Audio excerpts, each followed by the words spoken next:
صہیونی حکام کی گرفتاری کے وارنٹ جاری ہونے سے بوکھلائے ہوئے امریکی ایوان نمائندگان کے اراکین نے عالمی فوجداری عدالت ICC پر پابندی عائد کرنے کی تجویز پیش کی ہے۔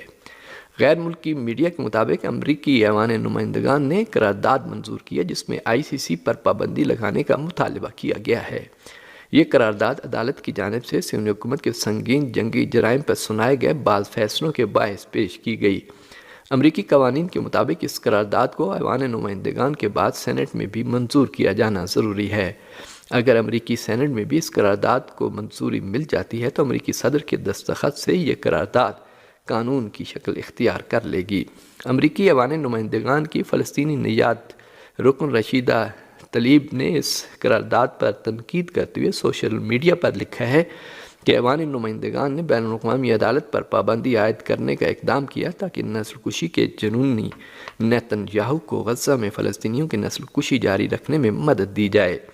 امریکی ایوان نمائندگان میں منظور ہونے والی اس قرارداد پر انسانی حقوق کی عالمی تنظیم ایمنسٹی انٹرنیشنل نے رد عمل دکھاتے ہوئے اس کی سخت مذمت کی ہے۔ یاد رہے کہ چند ماہ قبل ICC نے فلسطینیوں کے سلسلے میں جنگی جرائم کے ارتکاب پر صہیونی حکام کے وارنٹ گرفتاری جاری کیے تھے اور قانون کی روح سے ICC کے سبھی 124 رکن ممالک اس پر عمل کرنے کے پابند ہیں۔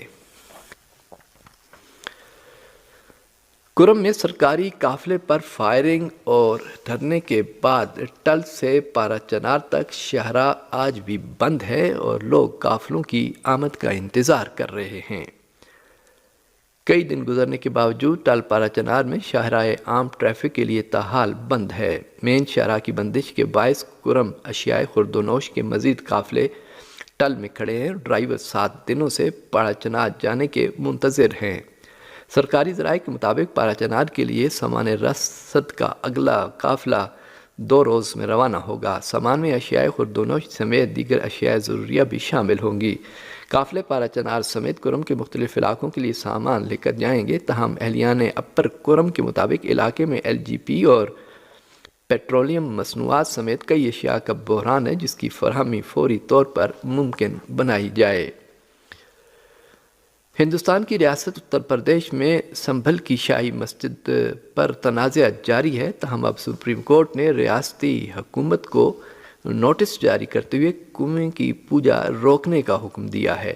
ہندوستان میں سپریم کورٹ نے جمعے کو سنبھل میں واقع جامع مسجد کی انتظامی کمیٹی کی عرضی پر نوٹس جاری کیا اور مسجد کے داخلی دروازے کے قریب واقع ایک پرائیویٹ کنویں کے سلسلے میں موجود صورتحال برقرار رکھنے کا حکم دیا۔ چیف جسٹس اور جسٹس سنجے کمار کے بینچ نے عدالت کی اجازت کے بغیر کنویں کے بارے میں کوئی کارروائی نہ کرنے کی ہدایت دی اور افسران کو 2 ہفتوں کے اندر اسٹیٹس رپورٹ پیش کرنے کو کہا ہے۔ سپریم کورٹ نے مقامی انتظامیہ کو یہ حکم دیا ہے کہ وہ بلدیہ کے نوٹس پر کارروائی نہ کرے جس میں اس کنویں کو مندر قرار دیتے ہوئے اس کی پوجا کی اجازت دی گئی ہے۔ یمنی فوج نے مقبوضہ فلسطین کے مختلف شہروں پر میزائل اور ڈرون حملے کیے ہیں۔ صہیونی فوج نے اعتراف کیا ہے کہ یمن کی جانب سے اسرائیل پر زبردست حملے کیے گئے ہیں۔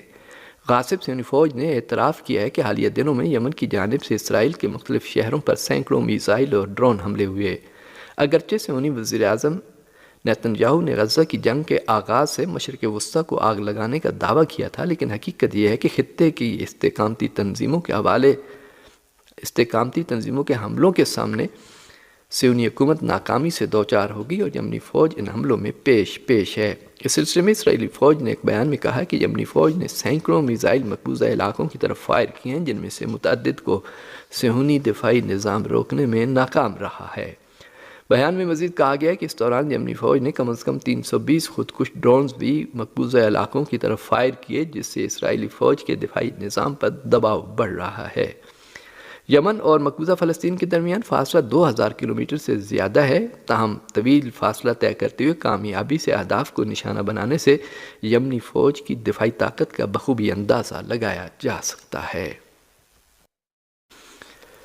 حماس کے سینئر رہنما اسامہ حمدان نے زور دیا ہے کہ صہیونی وزیراعظم صہیونی قیدیوں کی جان سے کھلواڑ کر رہے ہیں اور یہ یقینی ہے کہ صہیونی حکومت مذاکرات کے علاوہ کسی اور طریقوں سے قیدیوں کو رہا نہیں کرا سکتی۔ حماس کے سینئر رہنما اسامہ حمدان نے کہا ہے کہ حماس غزہ میں جنگ بندی کے مذاکرات کے سلسلے میں انتہائی سنجیدہ ہے جو دوحہ میں جاری ہیں۔ انہوں نے کہا کہ استقامتی محاذ واضح طور پر اعلان کرتا ہے کہ اس کی راہ میں کوئی تبدیلی نہیں آئی ہے اور مضبوط ارادے کے ساتھ اپنے مقصد کے لیے جان نچھاور کرنے کے لیے تیار ہے۔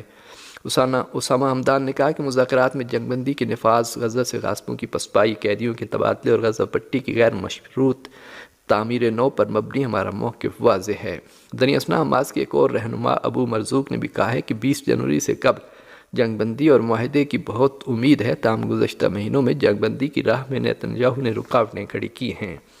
غزہ میں جنگ اور مذاکرات کے دوران ہی غزہ کے خلاف صہیونی جارحیت بھی پوری طرح سے جاری ہے اور فلسطینی ذرائع نے بتایا کہ صہیونی جنگی طیاروں نے النصیرات کیمپ پر بمباری کی ہے، جبکہ مشرقی غزہ کے المشاہیر محلے میں ایک گھر پر صہیونی جنگی طیاروں کی بمباری کے بعد آگ لگ گئی۔ صہیونی فوجیوں نے اسی طرح گزشتہ 24 گھنٹوں میں 3 قتل عام کا ارتکاب کیا، جس میں 70 فلسطینی شہید ہو گئے۔ اتنے بڑے پیمانے پر اور اتنے دنوں سے جاری بھیانک جارحیت کے بعد بھی فلسطینی مزاحمت جاری ہے اور تازہ کارروائی میں فلسطین کی جہاد اسلامی تنظیم کی فوجی شاخ القدس بریگیڈ کے مجاہدوں نے غزہ پٹی کے شمال میں واقع جبالیہ کیمپ میں صہیونی فوج کی متعدد گاڑیوں کو دھماکے سے اڑا دیا۔ القدس بریگیڈ نے اپنے اس آپریشن کی ویڈیو بھی جاری کر دی ہے۔ غاصب صہیونی ٹولے نے فلسطینی قیدیوں کو مزید سخت ایذائیں پہنچانے کے لیے زیر زمین ایک غیر انسانی جیل تیار کی ہے۔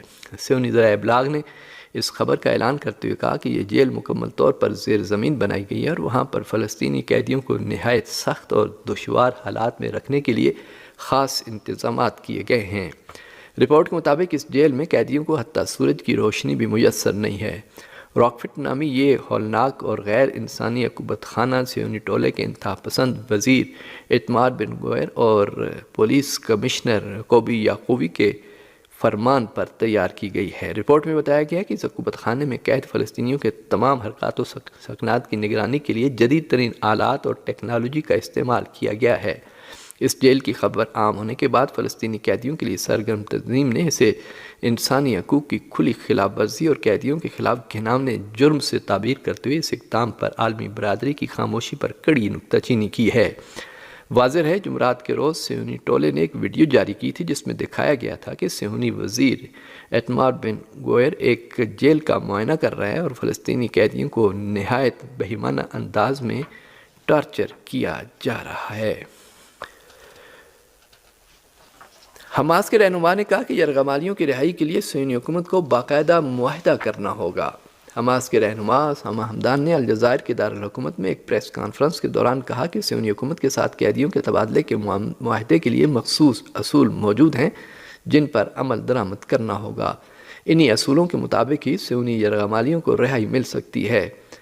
انہوں نے واضح کیا کہ یقینی طور پر صہیونی قیدی زندہ اسی وقت واپس جائیں گے جب قیدیوں کے تبادلے پر معاہدہ ہوگا۔ نیتن یاہو اپنی ناکامیوں پر پردہ ڈالنے کی کوشش میں غزہ میں صہیونی قیدیوں کی زندگی سے کھیل رہے ہیں۔ وہ ان قیدیوں کو آزاد نہیں کرنا چاہتے بلکہ ان کی موت کا ارادہ رکھتے ہیں، کیونکہ انہیں معلوم ہے کہ صہیونی قیدیوں کی رہائی کے نتیجے میں فلسطینی قیدیوں کو بھی آزادی ملے گی۔ انہوں نے مزید کہا کہ ہمارے لیے یہ اہم نہیں کہ صہیونی حکومت کیا چاہتی ہے، ہمارے لیے اہم یہ ہے کہ جارحیت کا خاتمہ ہو اور صہیونی فوج غزہ کی پٹی سے باہر نکلے۔ ہم اپنے موقف پر قائم ہیں اور غزہ میں جنگ بندی، قیدیوں کے تبادلے اور تعمیر نو پر کوئی سمجھوتہ نہیں ہوگا۔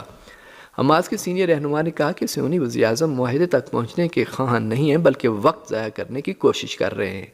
انہوں نے مزید کہا کہ صہیونی فوج شمالی غزہ میں بھاری نقصان اٹھا چکی ہے اور مزاحمت اب بھی پوری طرح صہیونی فوج کے سامنے ڈٹی ہوئی ہے۔